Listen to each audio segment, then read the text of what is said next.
Bonjour et bienvenue dans cette 29e vidéo de la série Python spécial Machine Learning. Dans les deux dernières vidéos, nous avons analysé les données d'un dataset sur le coronavirus pour identifier les variables les plus importantes, puis nous avons pré-traité ce dataset dans le but de développer un modèle de machine learning. Et bien avec tout ça, ça y est, nous allons enfin développer un vrai modèle de machine learning en essayant de l'optimiser pour avoir les meilleures performances possibles. Pour ça, dans cette vidéo, on va procéder de la façon suivante. Pour commencer, on va entraîner tout plein de modèles différents et on va retenir celui qui aura la meilleure performance. Ensuite, on va tenter d'améliorer la performance de ce modèle en optimisant ses hyperparamètres grâce à une série de plusieurs algorithmes Grid, Search, CV. Et enfin, je vous montrerai comment utiliser les courbes de Precision et de Recall afin de trouver le meilleur threshold, c'est-à-dire le meilleur seuil pour notre modèle de machine learning. Allez, vous êtes prêts? C'est parti!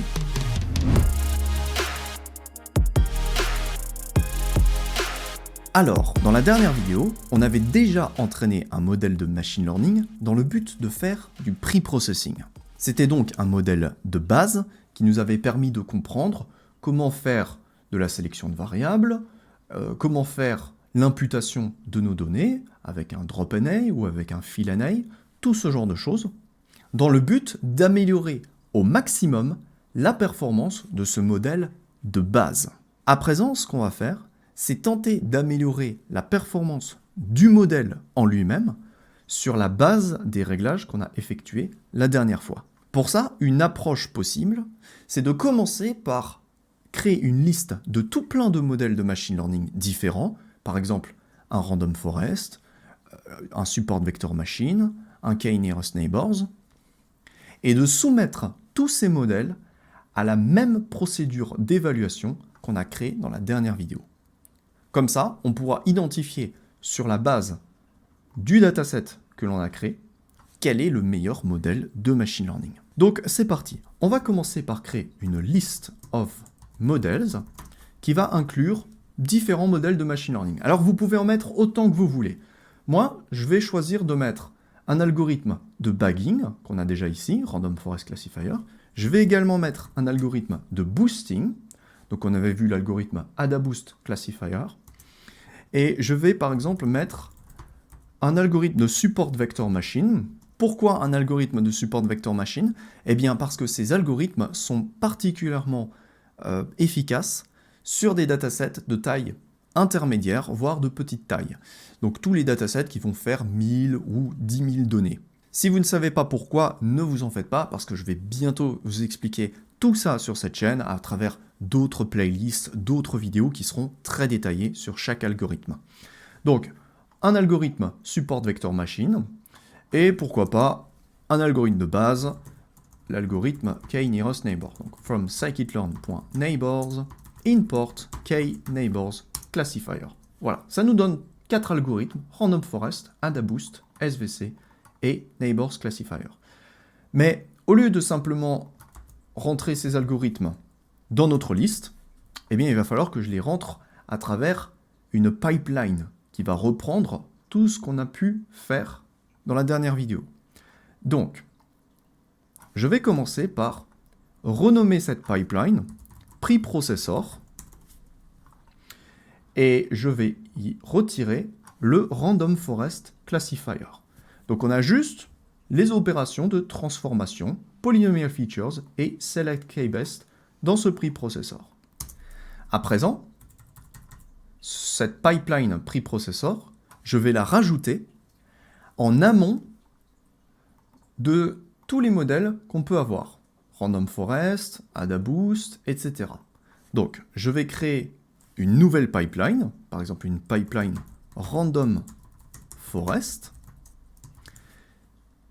qui va contenir le preprocessor suivi de mon algorithme de Random Forest, avec par exemple un random state égal à 0.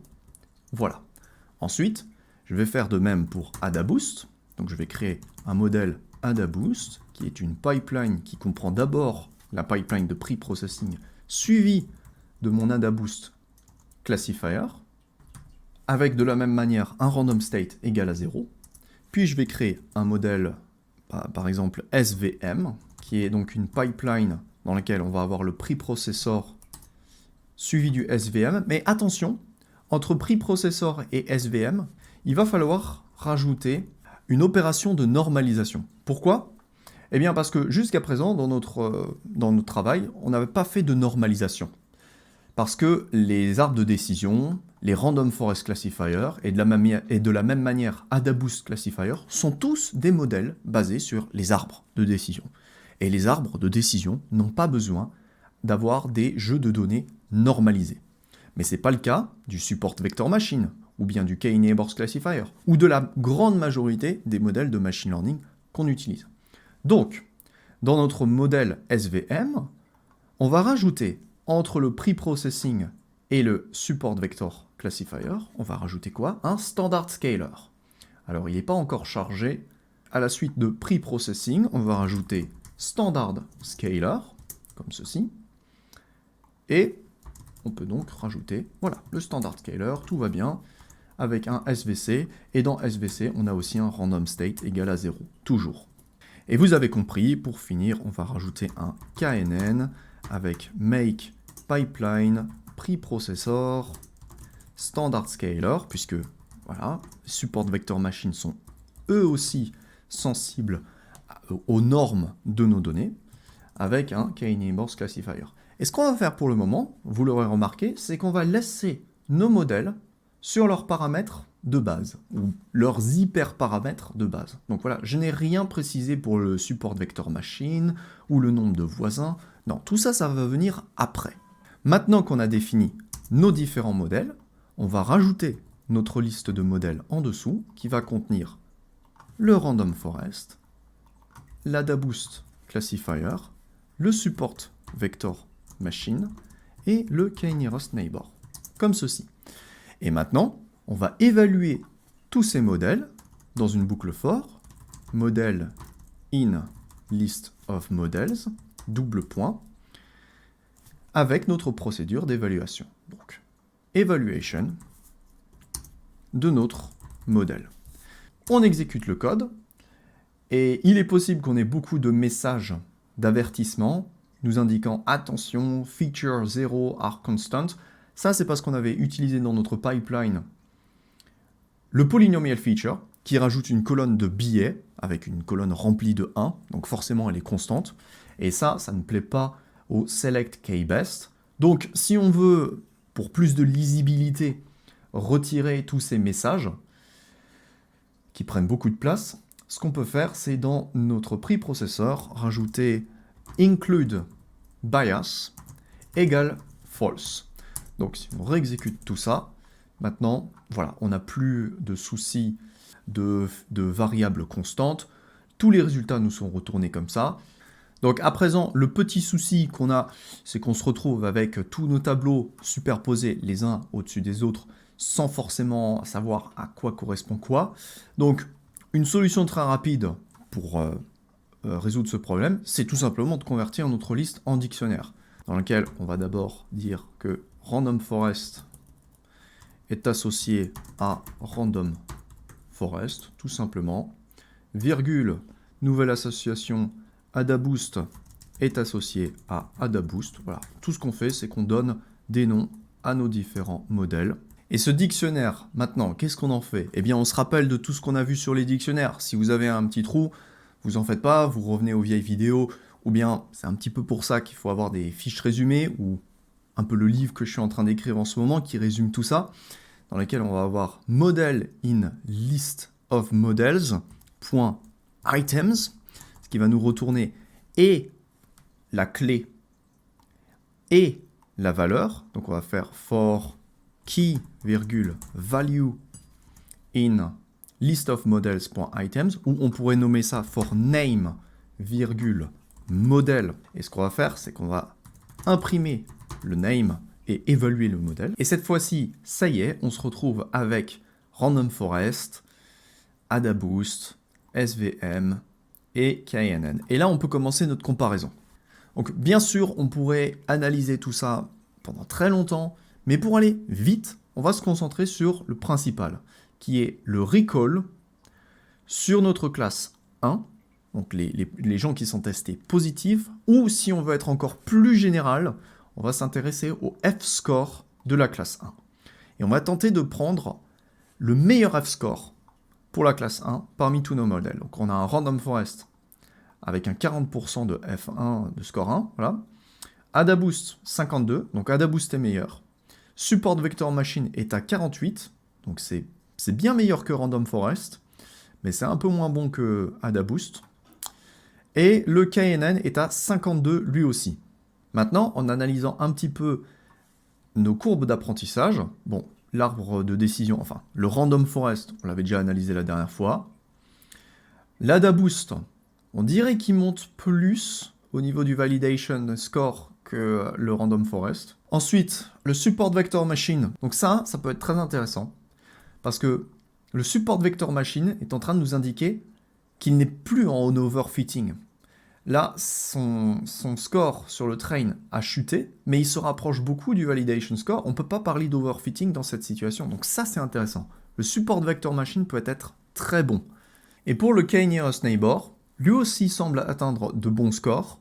Le train score chute, mais c'est pas grave. Ça, c'est pas grave. Ce qui est important, c'est d'avoir un écart réduit entre le train et le validation, parce que ça nous montre que le modèle a bien appris, mais qu'il est capable de généraliser. Il n'a pas overfit son train set. Donc, le KNN pourrait être un bon choix, mais je vais le laisser de côté, parce que c'est vraiment pas ce qu'il y a de plus adapté. Le Nearest Neighbor est un modèle qui est basé sur les instances, donc les données qu'on lui fournit, et je préfère largement me concentrer sur un Support Vector Machine ou un AdaBoost qui me semble bien plus prometteur. Donc, ce qu'on va faire, c'est qu'on va importer Grid Search CV depuis Model Selection, et c'est parti. On va commencer à optimiser un modèle. Par exemple, moi dans la vidéo, je vais essayer d'optimiser le modèle SVM, mais vous de votre côté, vous pouvez tenter d'optimiser par exemple, voilà, AdaBoost. AdaBoost, ça peut être pas mal. Essayez de votre côté d'optimiser AdaBoost et dites-moi dans les commentaires si vous obtenez de meilleurs résultats que moi. C'est tout à fait possible. Donc, on se rappelle, quand on utilise Grid Search CV, il faut qu'on définisse un dictionnaire d'hyperparamètres. Alors, moi, pour savoir quels hyperparamètres utiliser, j'aime bien imprimer toute ma pipeline en entier. Pour ça, j'écris SVM et voilà, je vois les différentes étapes. Donc d'abord, on a l'étape de pre-processing, qui s'appelle tout simplement pipeline, dans laquelle on a polynomial features, select k-best. Alors tout ça, pour le moment, on ne va pas y toucher. On voit que k est égal à 10 et polynomial feature est égal à 2, donc c'est les hyperparamètres qu'on avait fixés dans la dernière vidéo. Ensuite, on a un standard scaler, ça, c'est pas la peine d'y toucher. Et après, on a notre Support Vector Classifier. C'est lui qui nous intéresse. Alors, les hyperparamètres importants en Support Vector Machine, c'est le coefficient de pénalité C et éventuellement aussi le gamma. Donc, c'est parti. On va créer un dictionnaire hyperparams dans lequel on va créer deux clés, une clé gamma et une clé C. Et dans la clé gamma, on va dire qu'on va tester des valeurs, disons, 1E-3 et 1E-4. Si vous ne savez pas trop à quoi ça correspond, vous en faites pas. Je ferai bientôt des vidéos sur le Support Vector Machine qui nous indique tout ça. Et pour le coefficient de pénalité C, on va prendre un coefficient, disons, 1, 10, 100 et 1000. Voilà, des valeurs assez simples, des différents paliers sur une échelle logarithmique. Ça fera l'affaire. Maintenant qu'on a ça, bien sûr, il ne faut pas oublier de faire une chose. C'est que ce dictionnaire hyperparamètres, on va le faire passer dans notre Grid Search CV. Grid égale Grid Search CV, dans laquelle on va faire passer un modèle SVM qui est une pipeline.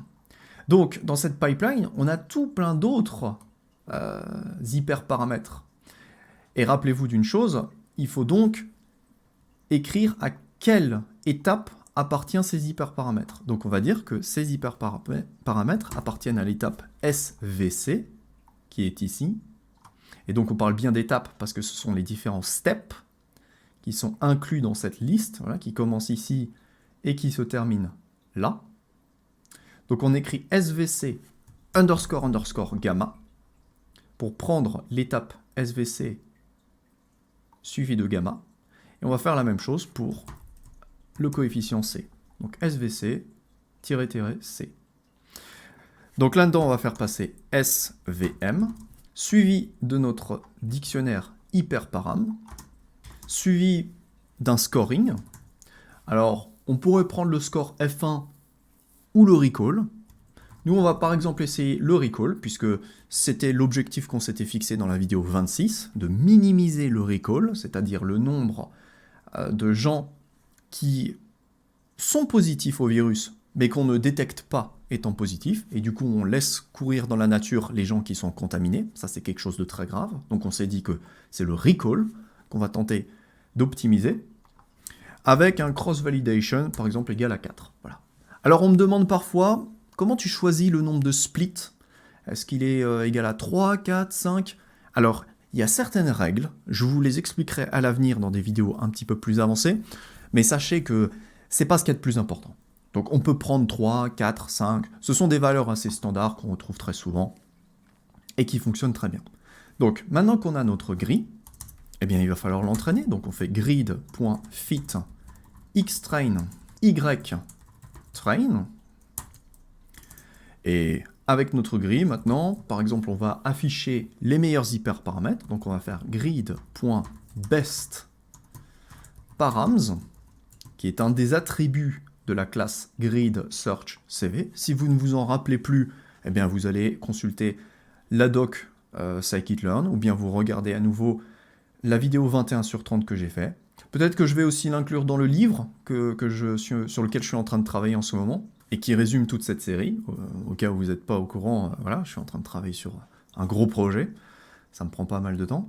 Et une fois qu'on a affiché nos meilleurs hyperparamètres, pourquoi ne pas calculer un vecteur prédiction avec notre grid.predictxtest et comparer ce résultat avec les valeurs attendues dans Classification Report qu'on avait utilisé déjà dans la dernière vidéo. Donc on fait ytest, ypred, et faites bien attention, parce que l'ordre a une importance, il faut toujours passer ytest en premier, sinon tous les calculs sont inversés dans les matrices de confusion, etc.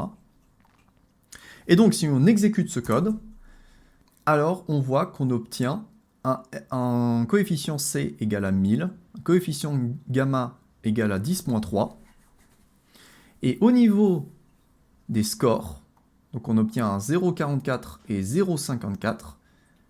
Et que voit-on? Eh bien, on voit qu'on a une amélioration par rapport à tout à l'heure, où on avait un 0,38 et un 0,48 pour notre support vector machine. Donc, c'est très très cool. On a réussi à améliorer un petit peu la performance de notre modèle en touchant à ces hyperparamètres. Alors, à présent, on pourrait passer ce modèle dans notre fonction évaluation, en écrivant évaluation de grid.bestestimator. Et on voit que la courbe du train score diminue, en effet, mais la courbe sur le validation score augmente, et on commence à atteindre un palier où les deux se rejoignent. Donc c'est très bien de constater ça, parce que ça nous indique que le modèle n'est certainement pas en overfitting. Pourquoi? Parce que son score sur le test set, sur le train set, est le même que celui sur le validation set, à peu de choses près. Donc le modèle est capable de généraliser. Il ne va pas être excellent sur le cours qu'il apprend, mais mauvais dans la vraie vie. Non, il a à peu près le même score. Et ça, c'est un bon signe. Maintenant, la question c'est comment réussir à pousser le modèle encore plus loin? Eh bien, on pourrait tenter de faire une grid search CV gigantesque sur tous les hyperparamètres de notre pipeline, en testant à chaque fois des centaines de configurations. Sauf que si vous faites ça, vous pouvez attendre longtemps. Voilà, je vous conseille de faire 2-3 cafés. Non, mais blague à part, c'est pas possible. Un ou deux cafés va pas suffire, votre ordinateur va tourner toute la journée. Donc, pour tenter de faire des recherches lorsque vous avez un domaine excessivement grand, je vous conseille d'utiliser Randomized Search CV à la place de Grid Search CV. Ce que va faire cet optimisateur, je ne sais pas trop comment on dit en français, Eh bien, c'est de chercher de façon aléatoire différentes combinaisons dans tout le domaine des hyperparamètres, dans tout le domaine que vous allez définir ici. Donc si vous avez par exemple un domaine dans lequel il y a 1000 configurations différentes, vous allez dire, teste-en 10 au hasard. Et ça peut être très efficace si vous créez une boucle for dans laquelle le Randomized Search CV cherche plusieurs fois d'affilée dans un domaine que vous réduisez au fur et à mesure. Mais c'est une technique assez avancée, je vous en parlerai à l'avenir dans d'autres vidéos. En attendant, si on veut faire quelque chose d'assez basique pour cette vidéo, on va commencer par rajouter 2-3 hyperparamètres dans notre dictionnaire. Donc on va rajouter quelque chose pour Polynomial Features, dans lequel on va essayer de changer maintenant l'allure de notre pre-processing. Donc on va faire... D'abord, il va falloir choisir l'étape pipeline, underscore, polynomial features, underscore, hyperparamètres, degré. Voilà, donc on va tester différents degrés. Par exemple, le degré 2, 3 et 4, c'est déjà pas mal. Et un autre hyperparamètre qu'on pourrait tester, ça serait par exemple le select keybest. Donc de la même manière, on va faire pipeline underscore select keybest, qu'on va pas s'embêter, on va simplement le copier-coller, comme ceci, underscore k. Et là, pour la valeur de k, on peut aller chercher très loin. On peut faire par exemple un range allant de 4, donc 4 variables sélectionnées au minimum, jusqu'à 100. Pourquoi 4 ? Eh bien parce que c'est une des valeurs qu'on avait testées dans la dernière vidéo. On avait vu que le nombre minimum de variables, viables, on va dire, c'était 4. Donc on va tester avec 4, on va aller jusqu'à 100. Donc ça nous donne notre dictionnaire d'hyperparamètres, dans lequel on a donc des centaines, même des milliers de configurations possibles. Donc si on fait tout ça avec un grid search CV, on est mort. Ça sert à rien. Vous pouvez dire au revoir à votre machine et la retrouver dans une semaine. Donc, on va à la place utiliser un Randomized Search CV dans lequel on fait passer notre modèle SVM, on fait passer le dictionnaire des hyperparamètres, mais ce qu'on va faire passer également, c'est un nombre d'itérations, c'est-à-dire combien de fois est-ce que cet algorithme va devoir effectuer une recherche aléatoire avec toutes nos combinaisons. Donc, combien de combinaisons on teste en réalité, au hasard. Et ce nom, on va peut-être le fixer, aller à, disons, 40, au hasard. Donc c'est pareil, on entraîne notre grille, on l'imprime, tout ça. Et donc, on voit qu'on obtient les mêmes hyperparamètres que tout à l'heure pour notre SVM. Ensuite, select keybest, on a 50 variables. Pour notre expansion polynomiale, on a 3 degrés. Et ça nous donne encore une fois des bons scores. Maintenant, bien sûr, on a seulement testé 40 configurations dans tout ce domaine. Donc si vous voulez, vous pourriez effectuer cette boucle plusieurs fois d'affilée ou écrire un algorithme de recherche un petit peu plus puissant dans lequel vous allez progressivement, si vous voulez, zoomer vers les meilleures configurations, vers les meilleurs hyperparamètres. C'est-à-dire que là, on pourrait se dire, ok, 53, on va chercher autour maintenant des 40, 60, on réduit peu à peu le domaine et on va garder, le 2, 3, 4. Et on va réeffectuer une recherche. C'est quelque chose qu'on peut faire assez facilement. Et donc cette fois-ci, bim, on voit qu'on obtient vraiment de meilleurs résultats. On obtient un recall de 50, donc là c'est bien, là c'est intéressant. Et un score F1 de 52. Là on s'approche du Graal si vous voulez, là peu à peu on améliore la performance de notre modèle. Et maintenant ce qu'on va faire, ce qui va être très intéressant de faire, c'est de finaliser la création de notre modèle en observant les courbes précision recall et en définissant un seuil de decision boundary, un seuil de prédiction pour notre modèle. Donc ça va être la dernière partie de cette vidéo dans laquelle on va utiliser la fonction Precision Recall Curve du module Matrix, qui est une fonction qui nous permet de visualiser la future précision ou bien la future sensibilité de votre modèle en fonction d'un seuil de précision que vous allez définir. En effet, la plupart des modèles qu'on développe en machine learning, comme le modèle de support vector machine qu'on est en ce moment en train de développer, ont ce qui s'appelle une decision function. Par exemple, dans le cas d'une régression logistique, cette fonction de décision nous permet de calculer la probabilité P de X qui nous permet ensuite de faire une prédiction. Et on fait cette prédiction en fonction d'un seuil, d'un threshold. Par exemple, si notre seuil est égal à 0,5, alors si P de X est supérieur à 0,5, la prédiction c'est que Y est égal à 1, et sinon c'est que Y est égal à 0. Et ce seuil, on est capable de le déplacer où on désire une fois que notre modèle a effectué son apprentissage. Eh bien, l'impact qu'on va choisir pour ce seuil, on peut le visualiser grâce à Precision Recall Curve. Je vous montre tout de suite. Ce qu'on va faire en utilisant Precision Recall Curve, c'est passer dans notre fonction YTest ainsi que grid.bestestimator.decisionFunction de XTest, et ceci va nous retourner plusieurs choses, à savoir un tableau NumPy pour une précision, un tableau NumPy.recall et un tableau NumPy de différents thresholds. Et maintenant, ces trois choses, on va pouvoir les afficher sur un graphique Matplotlib en affichant en abscisse le threshold et en ordonnée la précision et le recall. Pour ça, on écrit matplotlib.plot de notre threshold en abscisse et par exemple d'une précision en ordonnée. Mais la précision, ça c'est un petit truc à savoir, il faut la prendre jusqu'à l'élément, jusqu'à l'avant-dernier élément. C'est un petit détail technique pas très important, je vous le dis ici. Encore une fois, ce sera écrit dans mes fiches résumées et je ferai des vidéos à l'avenir qui expliquent ça un petit peu plus en détail. Et bon, on va appeler ça précision. Et on va faire exactement la même chose pour notre recall, en appelant ça le recall. On crée une légende, toute simple, et on obtient le graphique suivant. Alors, sur ce graphique, qu'est-ce qu'on peut voir?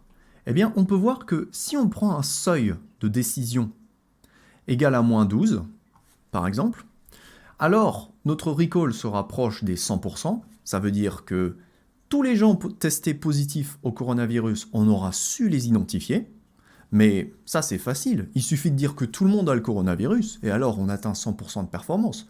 Par contre, la précision va en prendre un sale coup, puisqu'il y a plein de gens qui ne sont pas infectés, qui n'ont aucun problème, et on va également les envoyer à l'hôpital, en soins intensifs. Et ça, on ne le veut pas. Premièrement parce que voilà, ces personnes ne sont pas infectées, mais aussi parce que ça va remplir les hôpitaux de gens qui sont parfaitement sains. Du coup, il y aura moins de place à l'avenir pour les gens qui sont vraiment infectés.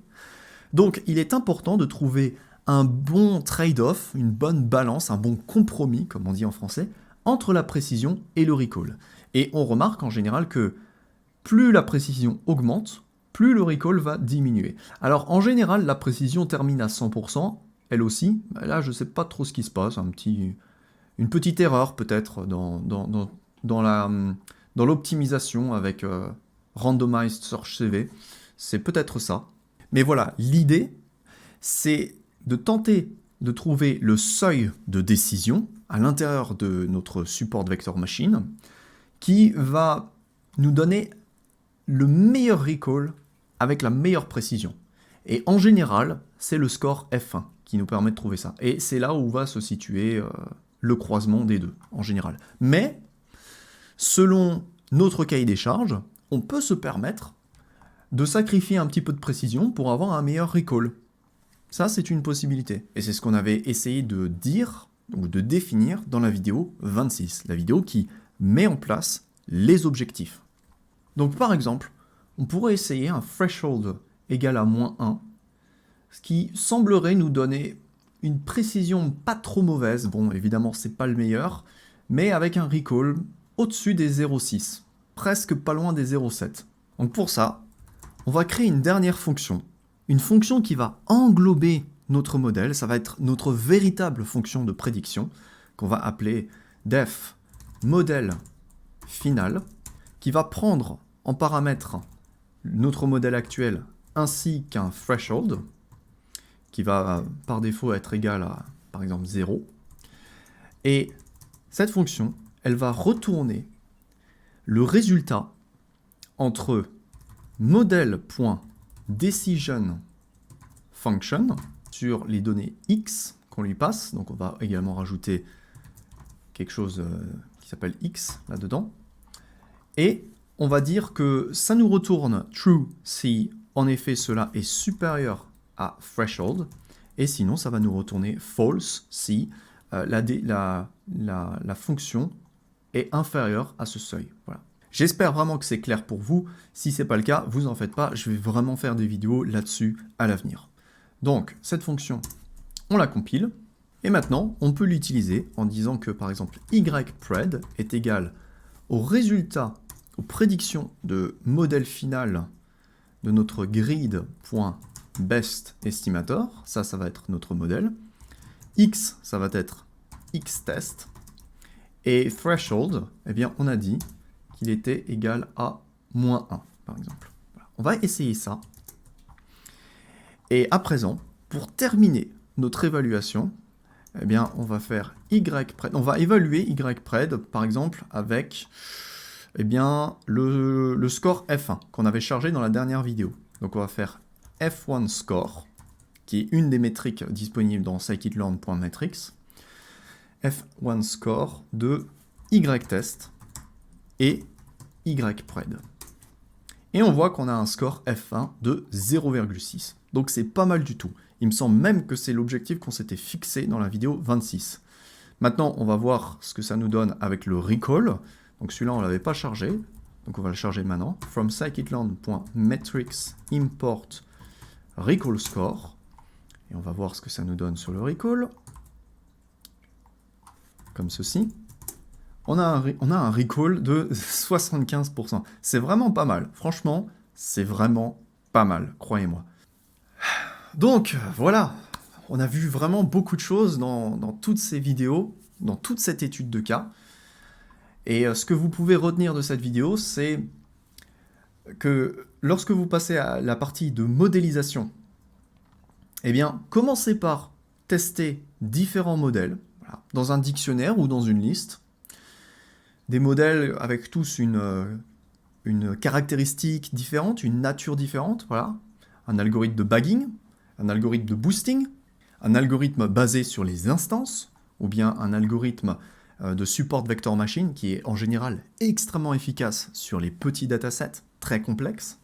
Évaluer tous ces modèles avec une procédure robuste, en utilisant toujours la même méthode, toujours la même démarche, toujours les mêmes échantillons, comme ça vous avez une évaluation juste entre vos différents modèles. Ensuite, retenez les modèles qui vous donnent les meilleures performances, par exemple Support Vector Machine, mais le AdaBoost pourrait également vous donner des bons résultats. Moi, je vous conseille de le chercher de votre côté, si vous voulez. Et ensuite, essayez d'optimiser ce modèle avec Grid Search CV, puis un Randomized Search CV. Ça va vous donner les meilleurs hyperparamètres. Et pour finir, dans le cas d'une classification binaire, donc est-ce que le patient est malade ou non, n'hésitez pas à afficher les courbes de précision et de recall pour définir vous-même le seuil de décision pour lequel vous allez dire qu'une personne est malade ou non. Parce que ça va vous permettre d'atteindre de meilleures performances que si vous dépendez uniquement des résultats qui vont vous être donnés par votre modèle de base. Donc pour ça, au lieu de simplement faire votre modèle.predict, eh bien utilisez votre modèle.decisionFunction qui va vous donner la réponse du calcul interne du modèle pour chaque valeur de xtest, mais pas la prédiction, juste la réponse au calcul, et basé sur cette réponse, voilà, par exemple, la réponse est de 0,4, bah vous dites, moi mon threshold, ma barrière de décision, elle est égale à -1, 0,4 c'est supérieur à -1, donc à partir de là, je fais ma prédiction. Eh bien, grâce à ça, vous pouvez vraiment améliorer la performance de votre modèle. Voilà, On a vu beaucoup de choses ensemble, vraiment beaucoup de choses dans toute cette série. Bien sûr, on pourrait continuer à tenter d'améliorer la performance de notre modèle.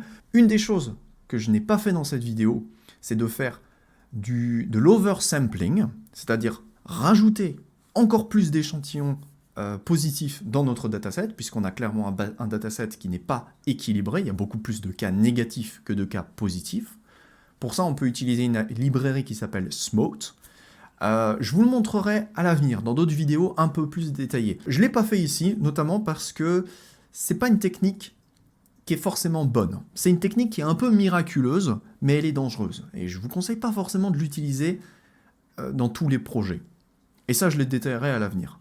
Je parle de tout ça parce que sur Kaggle, il y avait 2-3 notebooks qui utilisaient Smote. Et vous avez été un certain nombre à l'utiliser en conséquence. Et voilà, je voulais vous mettre en garde à ce sujet. Je vais peut-être moi-même faire une vidéo Tipeee qui utilise Smote dans les prochains temps, on verra. Mais quoi qu'il en soit, vous en faites pas, que vous soyez sur Tipeee ou non, vous aurez un jour toutes les vidéos qu'il vous faut pour devenir des maîtres en machine learning. Vous pouvez me croire. Voilà, c'est la fin de cette vidéo 29 sur 30 et c'est presque la fin de cette série Python spécial Machine Learning. J'espère que vous avez appris plein de choses, mais croyez-moi, ça n'est que le début de notre aventure. On va encore découvrir ensemble tout plein de choses sur tous les algorithmes de Machine Learning, bientôt de Deep Learning, de Reinforcement Learning, bref, on a beaucoup de choses qui nous attendent. En attendant, portez-vous bien, merci de vous abonner, de partager la vidéo, de laisser un commentaire, et moi je vous dis à très vite pour la prochaine vidéo.